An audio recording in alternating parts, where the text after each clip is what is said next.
Here in Lagos, Mudashiru Obasa has been reinstated as the Speaker of the Lagos State House of Assembly at an emergency plenary held by the lawmakers on Monday.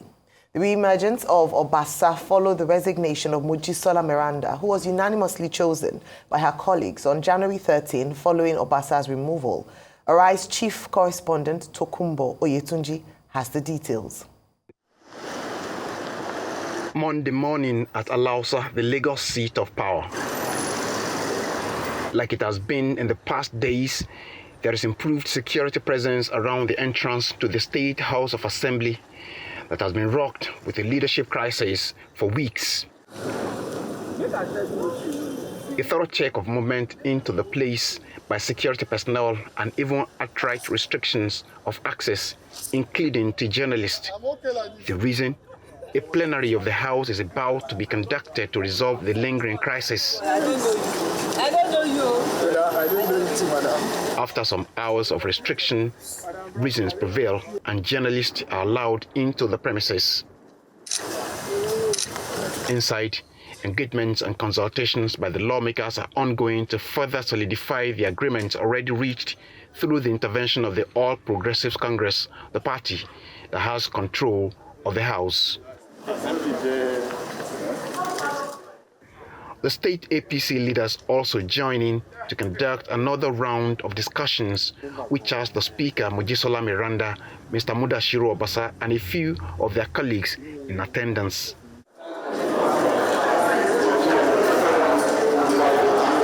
Satisfied that every arrangement is in place, the lawmakers move into the chamber for the emergency plenary as the House is called to order. Straight to business.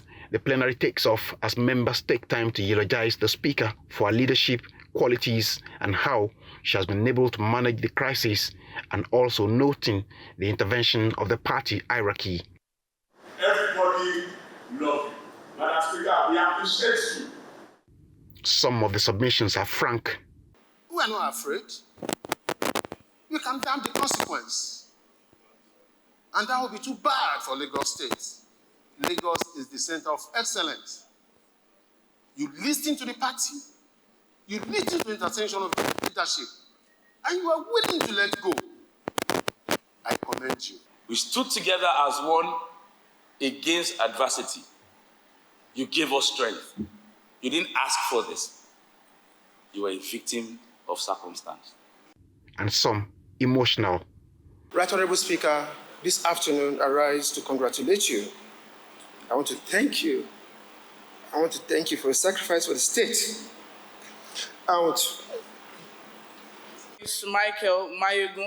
As the proceedings progress, it becomes clear that some of the actions carried out on January 13, which led to the emergence of Miranda as Speaker, will be undone. And almost immediately, it starts to happen. First is the Deputy Chief Whip announcing his intention to resign. Hi, Honorable Speaker. I'm sending to the conference one. Hereby tender my resignation as Deputy Chief of the Noble Lagos State House of Assembly.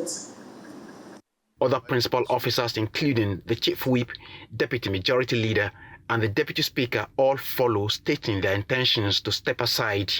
Then, the big one, Mrs. Miranda gives a speech where she also announces her resignation as a sacrifice to resolve the leadership tussle. I am not a quitter. However, I took the above decision in order to save this legislative institution from further unnecessary conflict and embarrassment.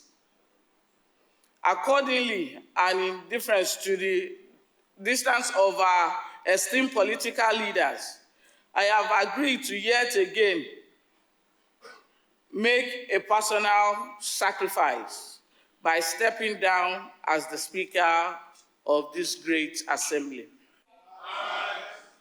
Almost immediately, all the vacant posts are filled as the situation returns to almost as it was before the January 13th development, except for the position of Majority Leader occupied by Temitope Adedeji of Alimosho Constituency 1. Mrs. Miranda is sworn in again as Deputy Speaker. I, Right Honorable Mojisola Lansford Miranda, do solemnly swear. Then, the vacant position of the Speaker is announced and Mr. Obasa is nominated without any counter-nomination. Nomination for the post of the Speaker as the seat is now vacant. I, Obasa, solemnly swear that in the service. And that is how Mr. Mudashiru Obasa of Agege Constituency 1 returns as Speaker of the Lagos House of Assembly. We want to assure Lagosians that for us, we have resolved and determined to serve their interests and protect their interests always. Our major responsibility is to represent them, and that we have been doing. All in favor say aye. Aye. Those against nay, the ayes have it.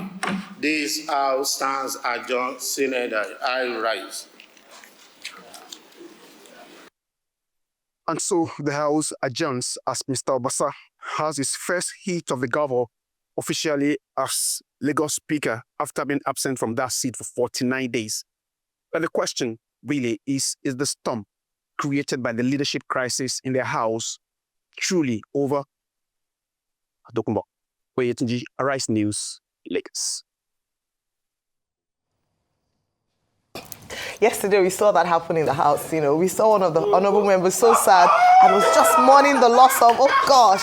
But I mean, that's just on a light note. Yeah, just on a light note. Yeah. You know, emotions. I talked about tears and emotions yesterday. So some people were overwhelmed and overtaken by emotions yesterday. And they were just wondering about the injustice of it all. But let me ask you, Professor Kila, your take on this story. Thank you so much, Tokunbo Yetunju, for a fine report as always.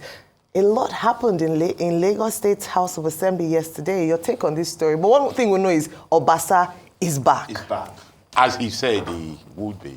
As he said it. A lot happened, but little happened in reality. There is a phrase called Cosa Nostra, an Italian phrase, which means our thing. This is their thing, really. This is not the people of Yaba, the traffic of Ajegunle. It is not about the light or not. It's not about the bad roads. This is their thing, a group of people settling their affairs. To me, they appear like those kind of immature or shallow couples who, when they fight, they say and shout bad things about themselves, and in the modern world, they post it on social media. Then one day they get back together. And this is the vacuum of leadership I've been alluding to since this trouble started. What we have seen is the incapacity of a group of people to come together and quietly, soberly, and with dignity and decorum, iron out any issues they have amongst themselves. Well, as I say, it is their thing. For the rest of us, citizens, residents, consumers, and businesses, we start need to ask ourselves a question now. These people we call honorable, how honorable they are. These people we call representative, how representative are they? So those same people, and now questions are bound moving forward is the next thing. So those same people who voted the speaker out are going to sit with him and hail him as our speaker again. What is going to happen? The same person that was speaker is now deputy speaker. And let's see what happens. How are they going to live together? But they've shown us a side of themselves, and we shall see. There are rumors that something else might happen tomorrow. We shall see. My popcorn is ready, and I'm sharpening my vote. I hope you're doing the same to viewers. All right. Okay. Rufai, your take on this story. A lot happened. I had to give you your accolades this morning. You called it very early on, even before this whole issue emerged and matured. But tell us your take on this story. I mean, don't call me Octopus Rufai because I knew it. I got the intel weeks ago that this was going to be the case. That one man had made a decision. And pretty much it reminds me of Fela's song about the United Nations, where he was berating America. And Fela sang, one veto vote is equal to 99 or more. One man's vote is equal to 36 in Lagos or more. Those are the 36 lawmakers' decision. Welcome to the era of Baba Sokpe crazy. Please, Welcome. Shake hands. All right. Prof, welcome to the era of Papa Sokwe-Cressy. Anyway, we've always known that we are in the Baba Sokwe-Cressy era for over 20 years in Lagos. But this is a consolidation of Baba Sokwe-Cressy, pure and simple. What the Baba said was that he didn't like the way Obasa was removed and they should go and put him back. So as he gave that order, state paraphernalia, what shocks me is how we now bring in institutions into it. Yeah. Everything was done to bring back Obasa. All of a sudden, the same EFCC case that they mentioned against Obasa, everybody has forgotten that case today. I'm taking the born EFCC where they say Baba is behind you, EFCC will come after you. Who is EFCC? So they've forgotten the case now, and Obasa made a triumphant entry. Then everything started to work in place. So now, it now makes a lot of sense why all of a sudden they went to audit Miranda security detail, pulled out a security detail, and got Obasa's own personal audit. Police statement. Personal audit. And they activated Obasa's security, and he walked triumphantly into the house. And Loverboy, that worked also with him, is now the one crying today. And I also told you that all the people that are singing, or your mandate, Miranda, we stand with Miranda, Miranda. Yeah. They will be the one to sing, or your mandate, Obasa.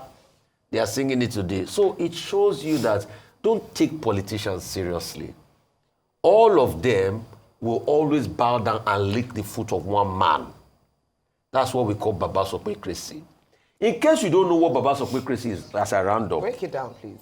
Baba Sokwe-Cressy can be defined as the government of the Baba, by the Baba, for the Baba, at the pleasure of the Baba, at the will of the Baba, for the benefit of the Baba, in subjection to the pronouncement of the Baba, in total submission to the will of the Baba, and understanding that the Baba is the God in the affairs of politics in a state.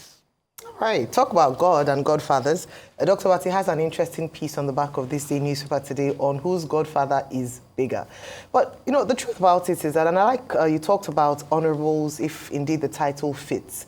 But with due respect to the House, they are indeed honorables. But we need to also scrutinize how honorables emerge in the House, in the State House of Assemblies, because until we tackle that, we will not be able to. This is just a fruit of challenges at the root of it all. And that is, as long as the election to State House of Assembly or at local government level is by selection and not election, we will continue to have one person who is truly or really pulling the strings in the affairs of the state. I say this because we have seen this replicated, not just happening in Lagos State, but we see it play out in Osun State, in Edo State, in River State, whereby we have turned the State House of Assembly into the personal investment or interest of one person or one party, meaning that the people who are meant to serve, or the representatives who are meant to serve the people of Lagos State in this instance, are serving the interest in some instances of one person. So what happened, or what's played out in the last 49 days, is that the Lagosians, who are supposed to be at the center of it all, have just been spectators in a drama that has had many actors and many, cliffhangers, many scenes, many suspense, and now we've come to a conclusion. And so let me go back to how elections must be conducted if we are ever going to break godfatherism in Nigeria. As long as the electoral system is flawed, whereby people who don't even have the locus to run or don't even have the buy-in of their constituents and emerge as a result of one person, paying for. I mean, it wasn't in one state, in River State, when a governor said he was one that bought the forms for everybody.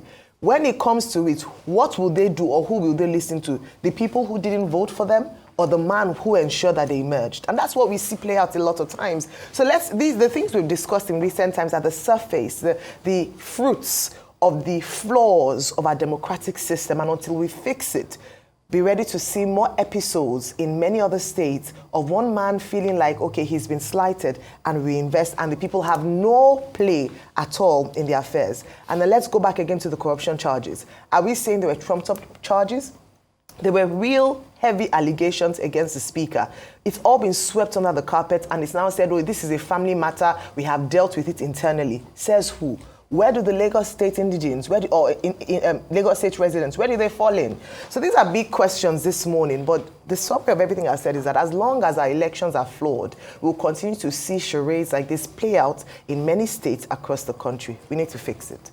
But let's move on to our next story this morning. Leading investment bank and financial services group United Capital PLC has announced its audited financial results for the 2024 financial year, extending its track record of strong financial performance.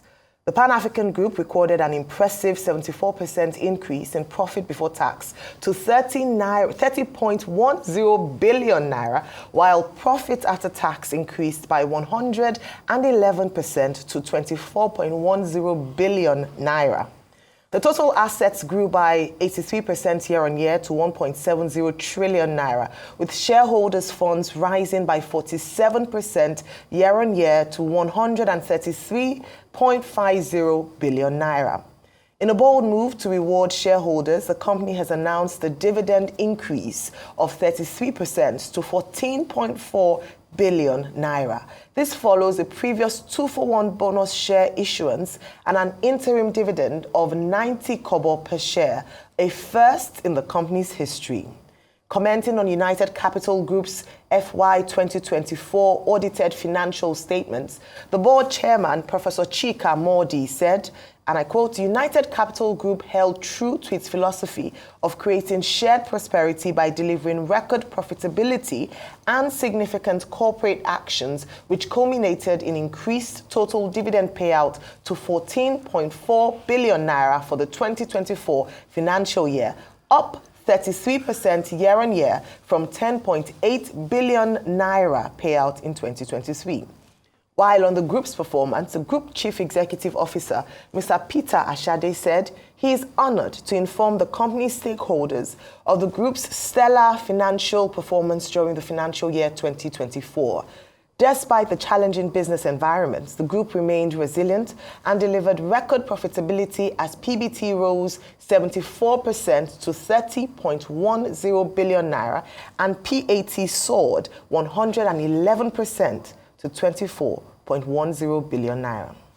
Well, congratulations to United Capital.